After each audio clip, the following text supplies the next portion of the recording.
Well, this is what happens when the genie has left the bottle, and it's not wearing a face mask. In the words of Christina Aguilera, oh, whoa, whoa.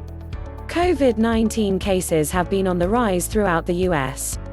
This is just 2 months after the Centers for Disease Control and Prevention, CDC, changed their face mask guidelines in May so that fully vaccinated people would no longer have to wear face masks indoors, as I described then for Forbes.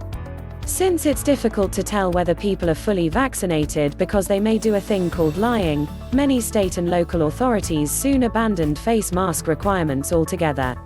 And now it looks like all of this may have been premature relaxation, so to speak, leaving a rather messy situation. Of course, politicians say, "Sorry, we screwed up," about as often as your dog says, "My bad," after he's left a deuce on your carpet. Nevertheless, some authorities are already having to reverse their face mask decisions.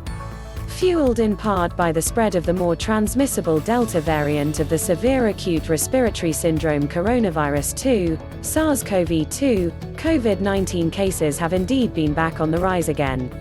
For example, the number of daily new reported COVID-19 cases in Los Angeles County have more than quadrupled from June 15 to July 15. Similarly, San Francisco has recently experienced an 8-fold rise in daily new reported COVID-19 cases. So, as of 11:59 on July 17, the Los Angeles County Department of Health is requiring all people in the county to wear face masks when indoors in public areas and businesses again. That's all people, as in whether you are vaccinated or unvaccinated. So if you are 2 years of age or older and in an office, a store, a rave, a disco, or a bar, you should be wearing a face mask. If you are a 1-year-old in a disco or a bar, what the bleep are you doing? Many San Francisco counties are not yet requiring but are now recommending that everyone, regardless of vaccination status, wear masks indoors in public places to ensure easy verification that all unvaccinated people are masked in those settings and as an extra precautionary measure for all. In the words of Demi Lovato, "Here we go again."